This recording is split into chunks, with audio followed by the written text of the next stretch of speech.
freaking excited to have you today because Nick and I are massive, massive fans of Undercover Billionaire. So thank you so much for making the time to have a chat. Thank you so much for having me on. Hello to your beautiful, beautiful state. What a great place. What a big country. Thank you. Yeah, you better come and visit us once the lockdown's lifted. My gosh, I've never been. Oh, you have to come down. You love it here. I've never been. I want to go. I have friends in New Zealand. As you mentioned earlier, we've been watching what's been happening in the US. I think you need a break anyway. The US. It's been really hard, but I know it must look crazy over there on the news. If it does, I just want to say something, we're indivisible. We really are. And we are a really good bunch of people here, and we're a little bit crazy with our, situation. And it's painful, and it's painful to be in it, and it's painful to watch it. And, but we are going to come out of it. Rest assured, this is an incredible country, and we have people from all over the world. We have a lot of Aussies, we have people from all over the world, and we have the best of the best here. We do. We have, people that are entrepreneurial, people that are gubernatorial, people that are creative, intellectual, from all over the world, the best walks of life. We're going to get through this. We're just in a really ugly phase right now. Look, in 12 months' time, it's going to be never happened. It's growing pains. Yeah, it is what it is. It's growing pains. I keep reminding people when they get really frustrated that look, we're a few hundred years old. We're not a few thousand years old. And we're from all over the place, I'm English and Irish. I mean, everybody's all over the place. And we're like, I'm an American, woo, and so what? So what's wrong with that? What's wrong with that? Yeah, so if it's growing pains for you, so Australia's 200 years old. So we've got some issues coming up, Lise. Yeah, we've got a lot of cleanliness coming up. So. You guys, you have better weather, I think, generally speaking. That helps a lot. I mean, if you lived in like North Dakota, you'd be in a bad mood today. I think it's like 21 degrees. Yeah, I know. A couple of my friends were moving out of California. They're like, we're leaving California because we don't like the politics. And I was like, and real estate's going to go, way down or whatever they said. I don't even know. And I was like, good, go. I'll buy more for me. Go on then. Get. Elaine, keen to hear about, obviously, Lisa mentioned we're massive fans of Undercover Billionaire. Watched the first season with Glenn Stearns, now watching the second season. Can I ask, how'd you get involved in it? How'd you come across it? How'd they approach you? Yeah, what was the process? Well, I'm probably the underdog of the three in terms of my net worth and my, I don't know, definitely on my Instagram, I have less followers. Wait, is that actually an existential level? You have to wonder.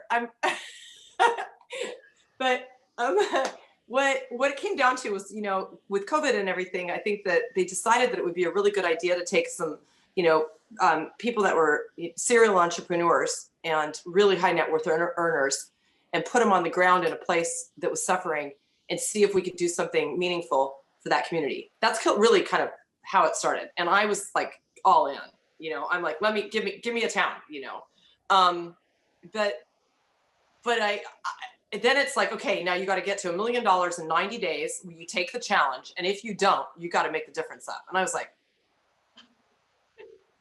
okay. I mean, it was like, I was already in it, I was like, that's a lot to ask. They're like, yeah, that's the deal, And I was like, okay. So off we went. And they weren't kidding around. I mean, literally food. I had to negotiate food. I didn't have enough clothes. That was I could have brought more clothes and I didn't. I think I thought that it would be fine, but I didn't have enough clothes because I didn't have access to laundry. So I was trying to figure out how to get things washed, and gas for the car was really expensive, which is again, something I would never think about. I've been driving a Tesla for years. I completely even forgot how to put gas in the car. So, I know, and it's so expensive. And that truck, can I tell you, gas guzzler. Oh my gosh, so much gas. And then, you have the fact that I was kind of into farming and I wound up in Fresno. which is America's food basket. And that was such an education. Once I figured out what Fresno does and how important Fresno is, then all of a sudden I had buy-in and I got really passionate about it. And I'm sure you have a place like that in Australia.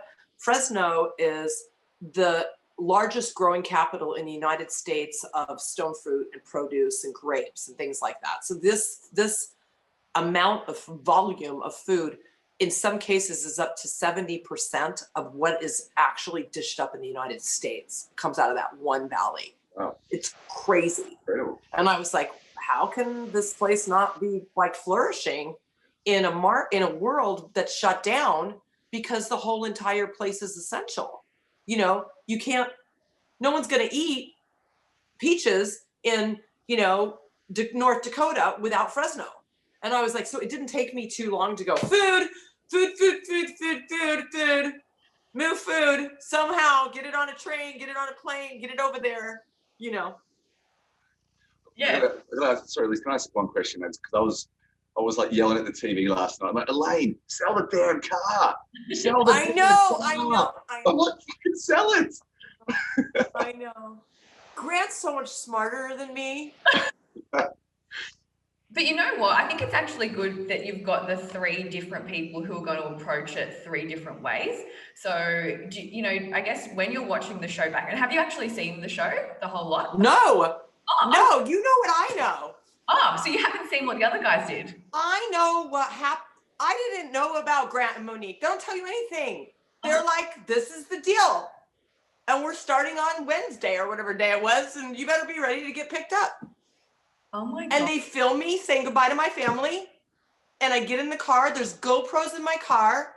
And I have a walkie-talkie. And I can't use my navigation because there's no address. And they give me directions and they follow me in the front and back. Oh my God. So it's so real. No, it's literally like I knew where I was going on the freeway when they said pull over and stop at the sign. I pull over and there's a sign that says Fresno. And I'm like, Fresno? Then I'm like, where? I didn't know where it was. So, yeah. Oh, and then, ironically, or by design, I guess, I drove into downtown Fresno because that's the first one. And so I was in the heart of downtown. Now, it was more overwhelming to me to stay in downtown. I really thought maybe after 10 days into it, I should have gone to Clovis or one of the outside smaller areas. But I was there. I was downtown. And I had no time. It was late and I needed a place to sleep. It was absolutely closed down. It looked like a zombie apocalypse. There were people wandering around so high and garbage bags and shopping carts and tents and all the city offices were closed. There was no cars or traffic. I can't even explain to you. It was literally looked like a zombie apocalypse. And it was during COVID. Me and my red truck. Yeah, it was during COVID at the time, so it would have been a lot harder during COVID, I imagine. Terrible. Yeah. Terrible. COVID was. I have COVID right now, by the way. Oh. True story. Look at me doing this via video. Go figure. So I literally have the whole thing. I have to get tested every week for Discovery to give us insurance. And we have so much rigmarole going around this whole getting COVID thing. I'm downtown in the bath of COVID for months with 50 people. I'm dealing with homeless people. I'm dealing with drug addicts and the bus station and the 7-Eleven next door, which is just holy hell, 40 drug deals a night. Forget about the fact that the Shepherd's Inn is also a drug haven and it's just such a mess. I don't get COVID the whole entire time. I come home last week or the week we have to do these pickups here in LA on this green screen, which is also a learning curve for me because everything shows and you have to stand really still and they ask you questions, and whatever. So you have to get tested. So I got tested on Sunday a week ago, and they're like, 2 weeks ago, I guess it's been, and they're like, Elaine, on Monday morning, they're like, you can't go to work tomorrow. You're positive for COVID. I'm like, wait, what? No. So you have to get a second test, which is now this Wednesday. But yeah, this is COVID positive. COVID. This is how you're rolling COVID. I have COVID. This is what COVID looks like. I am the face of COVID. Did your boyfriend get COVID as well? He tested negative. So you know what? He should have it. Maybe he had it and just he didn't get tested. Yeah. I don't know. I truly don't understand. Yeah. So, but I'm positive. There you go. All right. Everybody, you heard it here first. I confess I put it on Instagram, but remember I haven't followed. No. Follow me. You guys get me some followers on Lipstick Farmer. Yeah, I love it. That's Give me some followers. That would be so cool if I had Australian followers. Yeah. Plus, I'm so into farming, and it would be so great to get farming tips from Australia. Yeah. Well, that's what I want. A lot of farming tips from Australia for girls who farm, because I'm big into farming. I'm so loving farming. It's the best thing ever. It's so much fun to drive the tractor, which is so cool with that heavy plow on the back with the roads. It's like.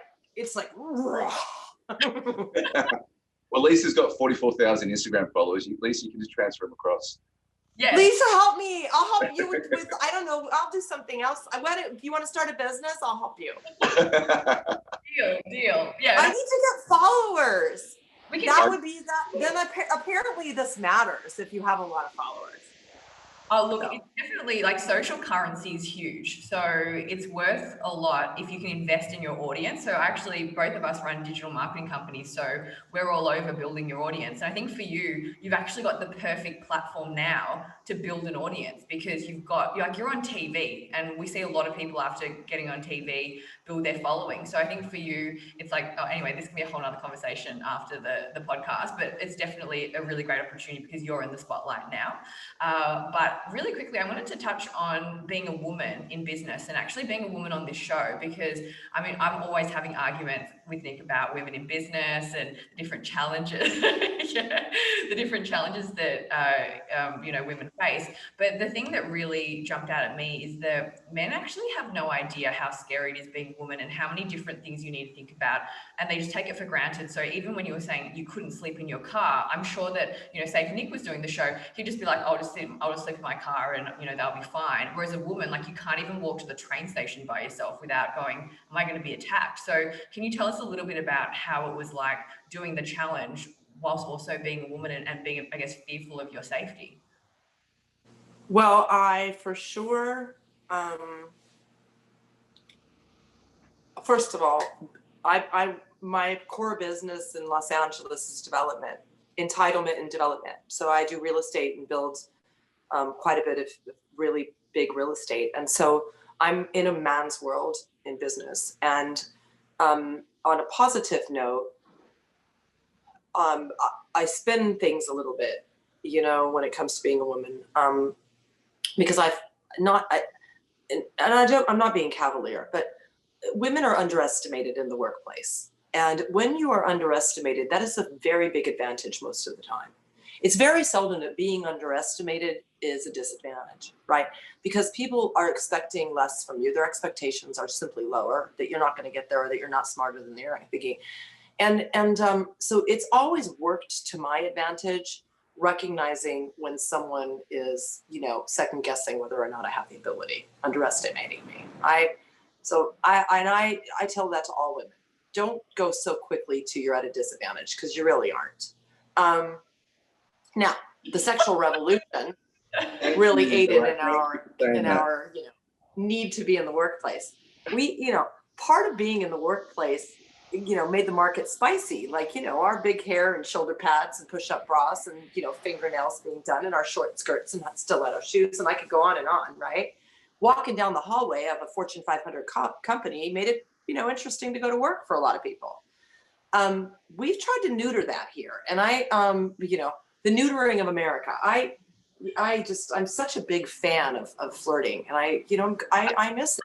I miss it. I think it's, I think we're all adults. Like, we take sexuality out of everything. Yes, we are. Okay, well, I don't want any part of that. So I don't think that being a woman I think it's fantastic. I love it. I wouldn't trade it for anything, for any one of those pieces of extra appendage.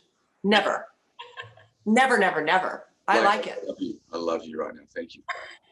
I'm telling you. Advantage. You flirt all the time to win business. I'm the worst. I mean, I'm the worst. I'm always having a little crush. I'm terrible. It doesn't matter wherever I'm.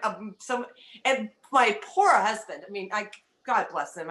We're separated. We're divorced for quite a while. I love him. He's one of my dearest friends, and we have great kids together. But he's just like, you're such a flirt. And I go, well, I can't help it. Like I just think it's like fun. It's like, like, look how cute you are. So it's not about like, it just gets a bad name. We're giving it a bad name. Yeah. So that being said, if you're a beautiful woman, right, and you are wearing a short skirt and you're walking at the bus station, don't be surprised if somebody wants to come up too close to you because you're the one in the short skirt at the bus station. I have a daughter that is absolutely stunning and tall and graceful, and it scares me because they have to take care of themselves. And I've drilled into her, be responsible for your sexuality at a very young age because you are teasing people on accident. You don't even know it. And some people don't have boundaries and you can get yourself in a world of trouble. So make sure what you put out there, whatever it is you're doing, whatever you're exuding, make sure that you are looking for the right reaction with what you're putting out. Don't be surprised. You should know what you're going to get back. And that's your job as a woman, to know when you're in danger, what you've created, if your skirt was too short in the wrong place, if you flirted too much with a married man. These are things that we as women need to take responsibility for. Own it, Did your flirtatious nature help you in the challenge? Yes, absolutely. Yes, it does. Flirting it's an incredible skill set. It is. Yes, and it should be allowed. And I want to see someone take flirting away. I wouldn't even be able to get through the court hearing. I'm going to ask the question. It's a bit of a spoiler alert. You don't have to answer it. Episode 2, you've come up with the concept of the grocery at Shepherd Inn. Yeah. Shepherd's Inn. Yeah. How did you fund it? And I was like, I'm thinking, how is she going to do this? Oh, you'll see. I mean, you'll see. I'll give you this little hint. Okay. I didn't do it by myself. There's a lot of people involved in Shepherd's Inn as the series goes on. I commandeer help and I create something out of nothing. And it's an incredible lesson for everybody. This is an educational platform about starting a business. I've started a lot of businesses. I'm a serial entrepreneur. If you think you can do it on your own, good, go on and try. But it's, imminently much easier if you have a group of people and you're sharing a common goal and everybody's in the same boat with you, right? You're tied together at the ankles and you move forward because you can pull a lot more with you. You're so much stronger. And so you'll see. He's trying to get spoilers already. This is bad. I'm addicted to this show because I said to her, I hope they do it in Australia because I love to do this show. Love to do it. You'd actually. Oh, wait, you should. You should. Okay, so there's a guy on my Instagram that you have to follow, and then follow me, and I'll put you guys together, and they're the casting company for it. Okay. Yeah, why not? Let's get an Australian. I think my wife will kill me, but I love to do it. It's only 90 days, and she's gonna love you so much when you come home, and you like. That's what I did. Let's get to the bedroom. Let's do this. Yeah, let's get to the bedroom. No, it's really, really like, yeah, for sure.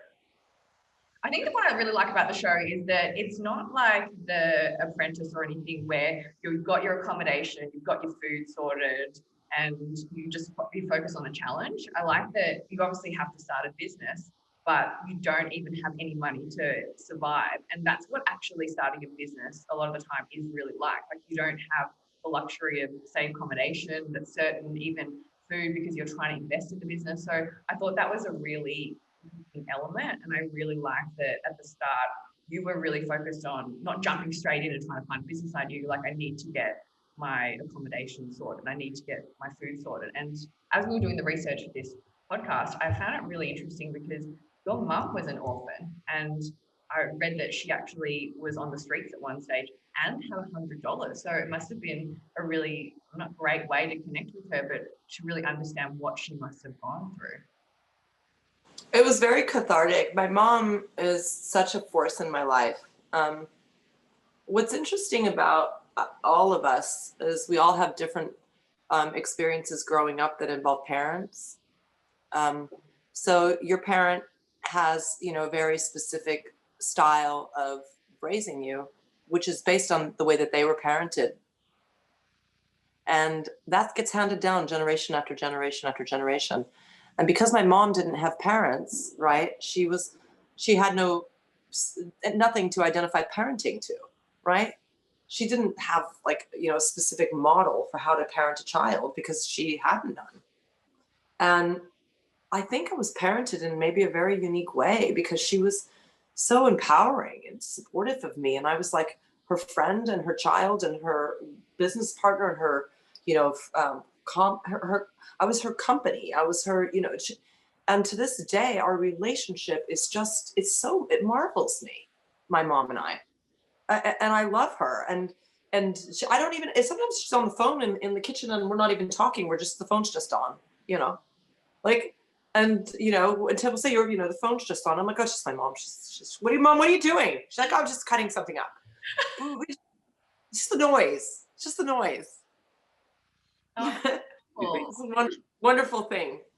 Because your mum had very little that kind of made you the person who you are. So that's why you're always kind of hungry for more and building more businesses. Is that why it kind of all came about? I think I've always been a big believer in existential wealth. I think existential wealth interests me a lot more than currency wealth. I have a lot of friends who have a lot of money, and some are wonderful, and some of them are they're just different because they have so much money. They're afraid that it's either going to be gone or that someone's going to take it, and that creates a whole different layer.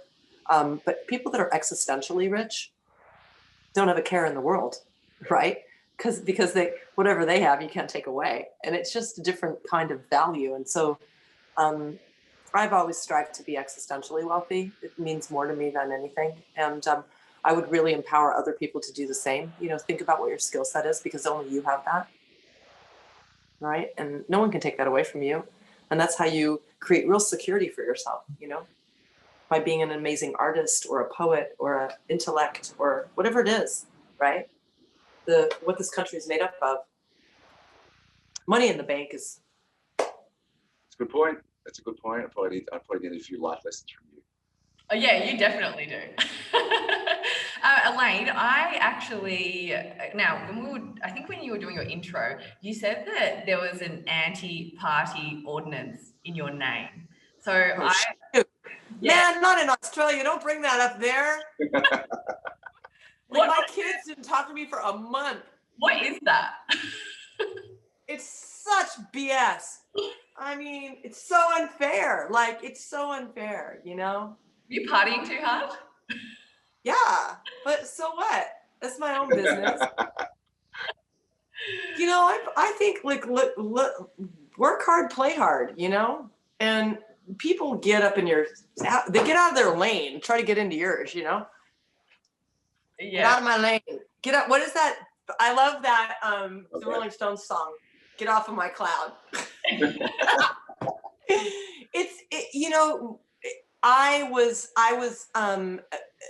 I did this thing in Santa Monica called House of Rock, which was really a metaphor. It was the house. I turned the house into a recording studio, literally. I put mic panels in the walls throughout the whole house, and any band could just plug in, play the instrument, pipe it up to the recording studio, House of Rock, right?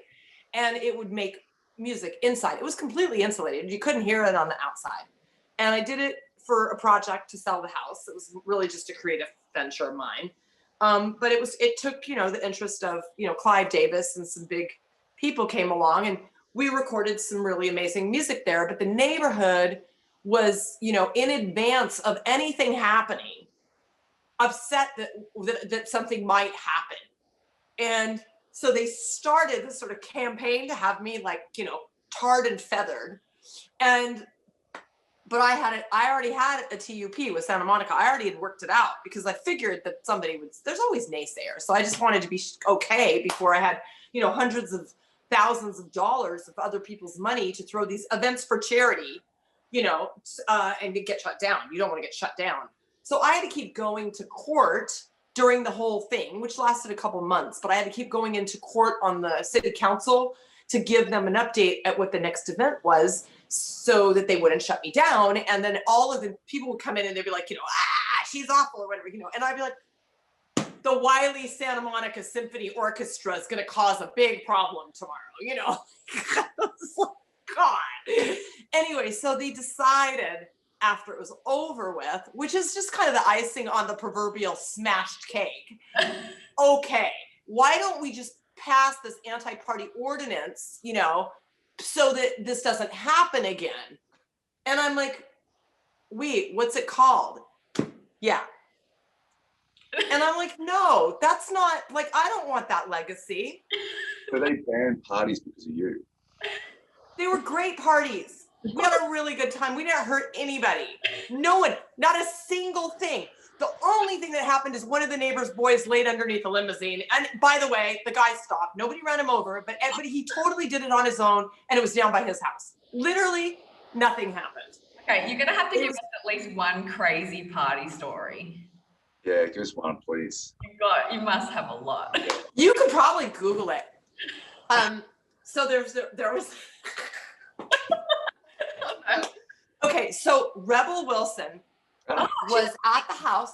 Rebel Wilson was at the house. So was Shirley MacLaine, by the way.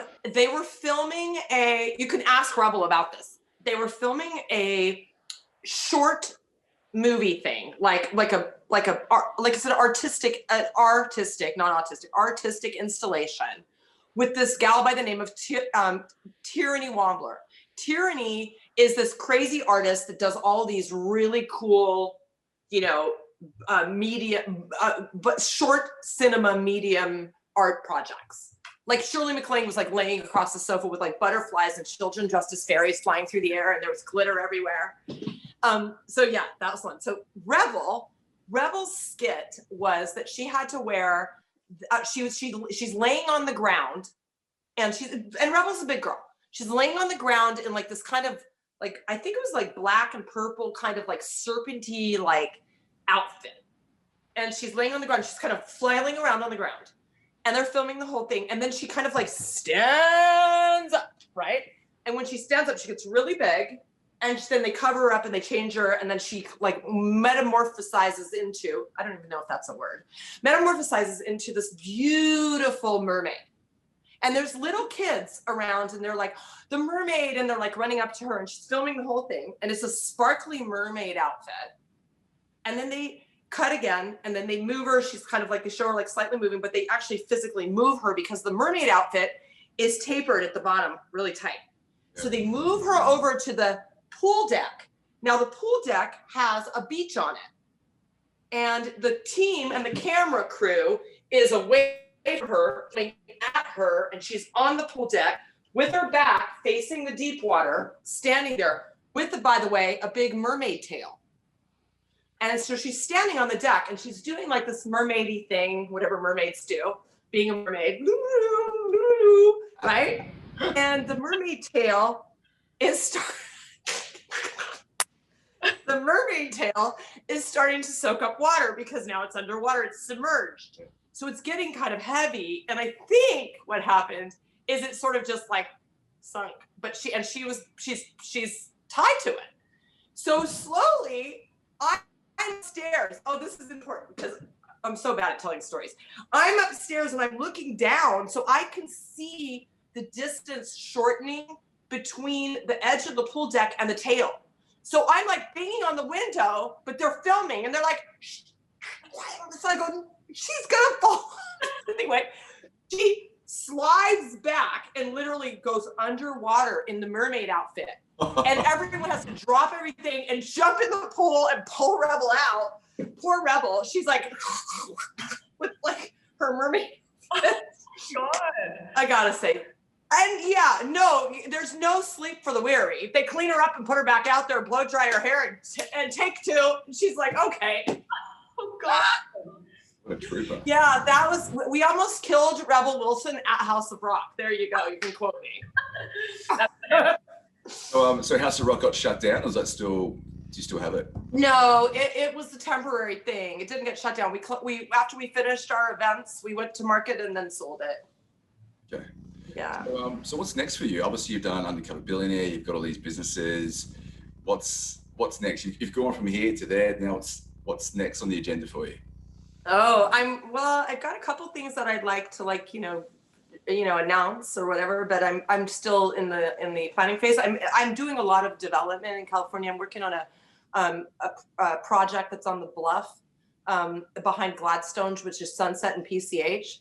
And that area is, in my opinion, some of the most beautiful property on the West Coast. And I'm working on the restoration of all the landslides in there because it's in such prime vicinity to the water and to the village that it needs to be done. So that's my real estate project this year. I have private clients. I work for a lot of people in the music industry, and I'm looking forward to some of my new projects with them. But outside of real estate, I'm building an app for farmers, which is going to be really cool. And I'll send it to you guys when it's done. But it's just so people can find farmers and get food fresh. It's just a yellow pages. I just want people to be able to get to farming because I feel like small farming is, and then I'm sure you guys have the same problem. It's far for people to go. Small farmers have a really hard time transporting their stuff, right?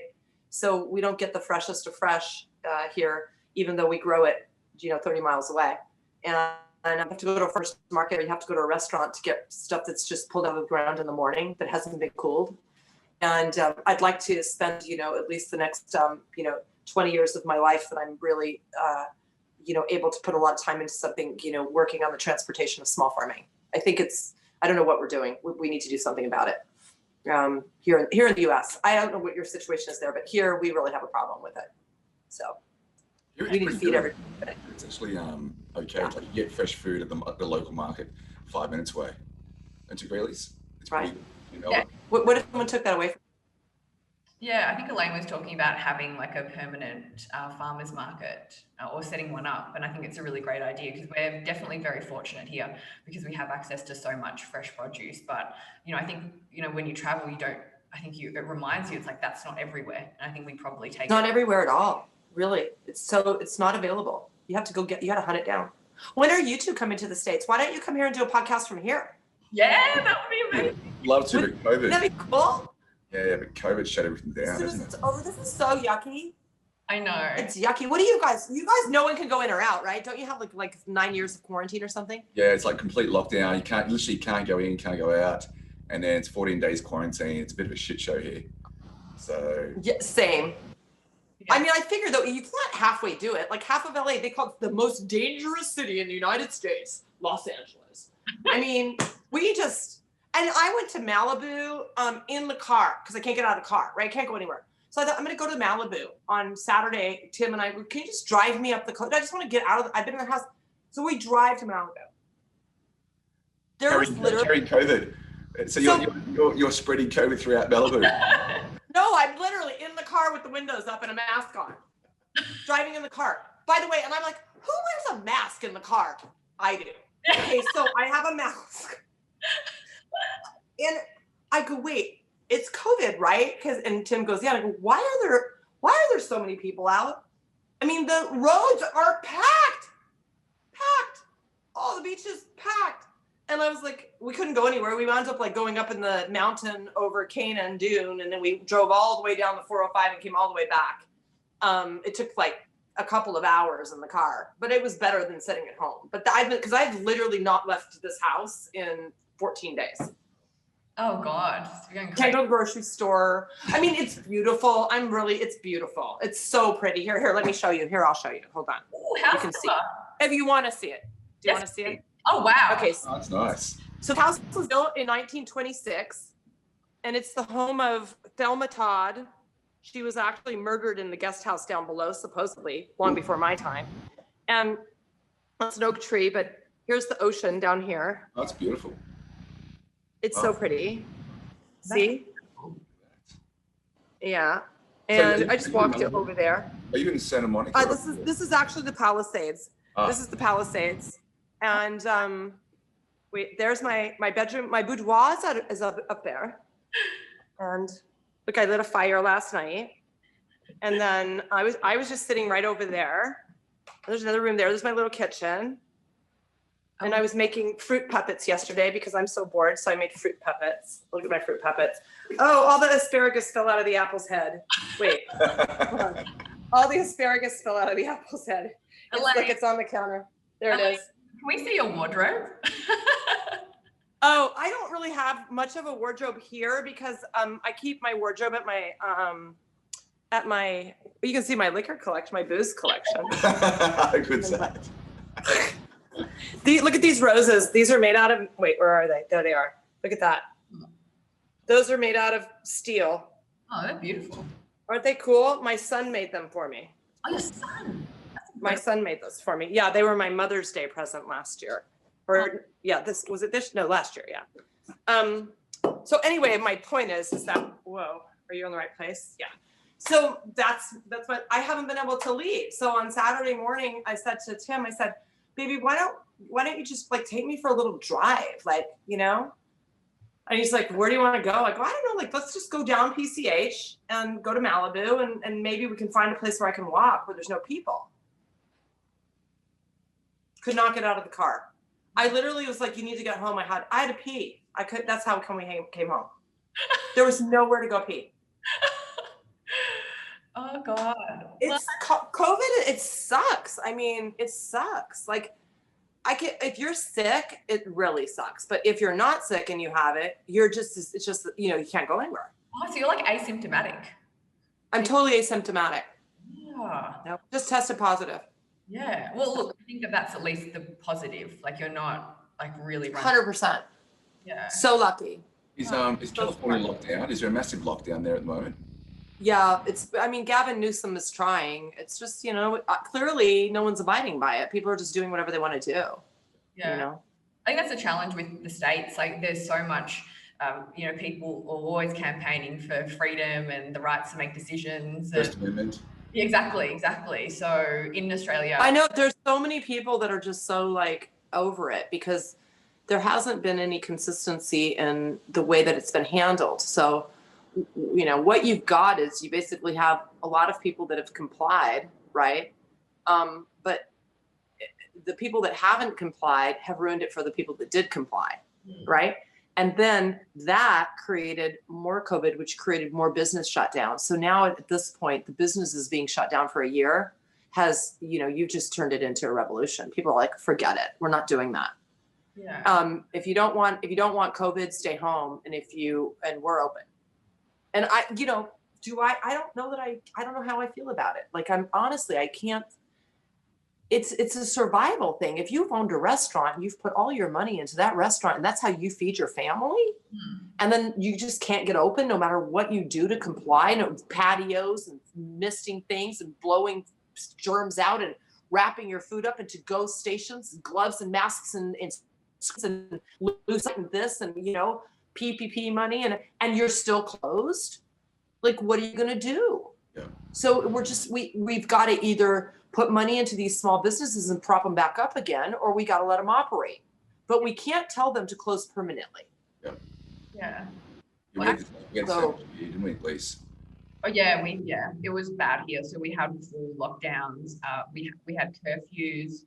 We couldn't travel 5 kilometers from our house, so we had to be locked up inside at 8 o'clock. So it was really horrendous. It was madness here. Yeah. Like you couldn't leave your house, and then at night time the police had spotlights going down the street looking for people out of their house. Yeah, you have to have a curfew. It's absolutely mental. Yeah, you needed a permit if you wanted to leave the house. So Melbourne, I think, had some of the toughest restrictions in the world, but we're okay now. So I don't know whether, you just almost need to have that zero tolerance approach and just to beat it. But yeah, fingers crossed we don't go back into lockdown. I'm just conscious of time because you probably have a million things to do. So just to finish up, you're obviously such an inspiring business person. I know that Nick and I are super excited for the rest of the series to see what you do. We have a lot of listeners who are either running their own business or trying to start their own business. What advice do you have for, I guess people who are running their own business or looking to start something?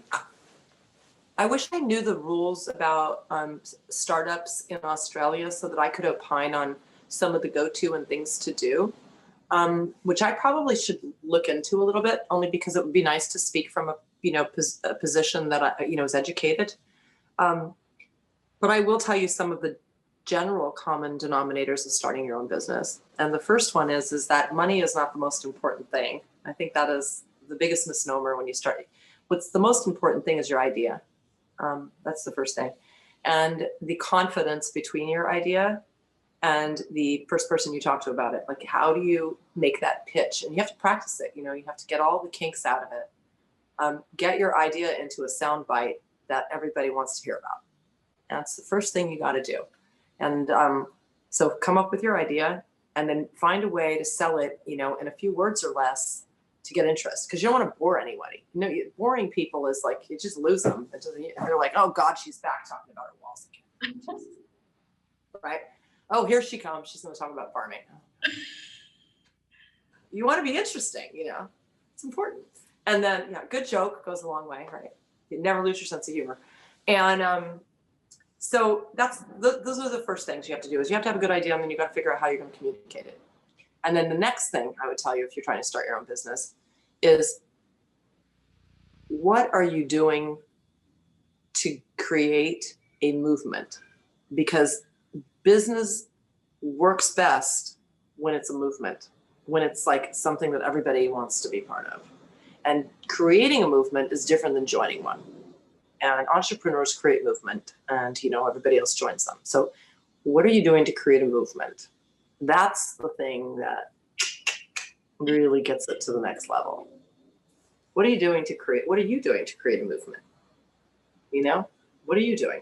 Small businesses, the Small Business Association here. Do you guys have an SBA there? You must have something like it. Similar organizations. Mm-hmm. So that group of people, has a reach on a lot of ideas. So it'd be cool. I mean, I've thought about doing it here, is having like some sort of a cool aggregating kind of stand at the SBA, so that the SBA can say, hey, join us and we'll connect you with, these people, right?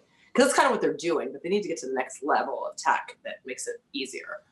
And so can you get someone in Australia to start that up off your show? I would love to start up some businesses in Australia, like just get ideas of things that we could do there that we can also do here. And like I said, with my lipstick farming thing, really, I'm not kidding you. If I had information from Australia on my farming site, and my farming site had information to get to Australia about farming, it's like, one of my favorite farmers is in Australia, Revival something. They have these like little tiger striped pigs. Have you seen those things? I haven't seen them, no. Oh my gosh. And long-haired baby chicks that look like little fluff ball chicks. And they're in Australia. And I stalk their website or their Instagram. I stalk it. I'm like, play all their videos 5,000 times. I love them and love them and love them and love them and love them. But we'll have to get you out here, Elaine. I'm coming.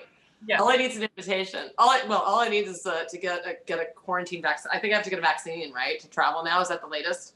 I think so. Yeah. And then we'll get Rebel. Okay. Get Rebel. All right. In the butt or in the arm?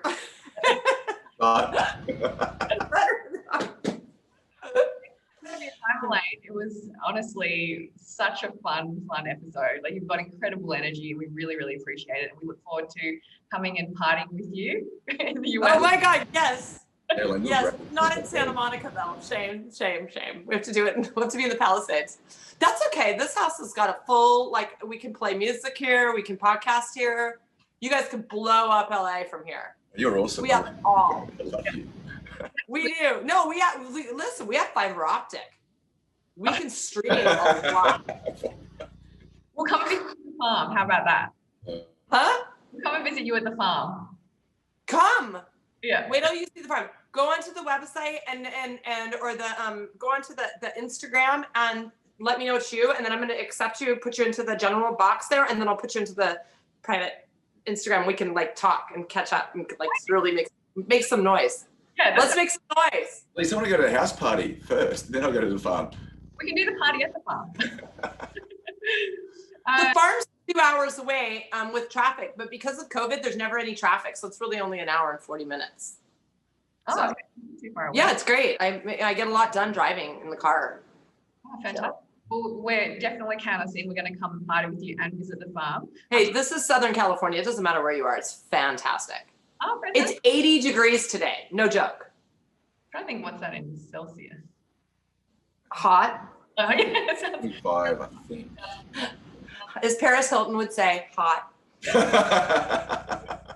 I sounds miss her. I wonder what happened to her. She's like, what's she doing? What's Paris She doing? did a documentary which I cannot watch. Oh no. Did she do one? Yeah, she did one. What's it now? I can't remember what it's called. I watched the first 2 minutes. I said, I can't watch this. Sorry, I'm turning it off. It was just, Oh. Are you on Clubhouse? Pardon? Yeah, I'm on Clubhouse with Grant. Grant's always trying to drag me, but Grant's on Clubhouse because of his 10X stuff. Yeah. You got to get Grant on. Have you had Grant on yet? no, No, I'm we really haven't. not. Yeah, I definitely want to have a chat to him. Social media. Oh my gosh, he's so fun. Yeah. He's really He'd different. be cool. And Monique would be really interesting because Monique, she just, I really honestly, it's a different platform to talk to Monique than to me because Monique is pretty guarded in terms of like her brand and the way she presents her brand. She's not, I'm like kind of brandless. I like the idea of just not being, I'm a free brand. Branding for free. So she's so insightful in terms of like the culture here and the culture that she represents. And it's really beautiful. Grant has a ton of followers, which would be very cool. Yeah. And I think Grant would come there and do business there. Like he's got his ideas about how to do business and he is hysterical. He's got a great family. And I can like connect you guys too. Oh yeah, that would be amazing. We were laughing at him standing on the side of the road trying to sell mattresses. Yeah, he was good. Can you believe he did that? I can't believe listen, when I first met him, true story. When I first met him, he called me and asked me to do something. And I wasn't like, first of all, I hadn't met him. And, I'm pretty guarded with my real estate stuff. And he wanted me to, come on to one of his, Clubhouse things or something. I don't even know. And I was like, wait. And I'll call you back or whatever. 5 minutes, maybe 5 minutes later, I get an email from all of the other team with the date and where it's going to be and all my information. Like he just didn't wait for me to say yes. He just went ahead and did it anyway. And Really? I was like, whoa, well played, baby. That is Well played. good. That is good. I love that. I love that. He's that kind of guy. Like he's like, you know what? You're not gonna call me back because you're coming anyway. You're gonna what? The answer's gonna be yes. So I might as well just get us there. That is good. I like that. Wow. He's actually quite vulnerable on the show, which I really like as well, because I always imagine he's this really tough guy, but he really shows his vulnerable side. So we are super excited to watch the rest of the series. All the best. I'm sure that you'll do amazing. And thanks again for coming on, Elaine. And you're great. Thank you so much. This is wonderful.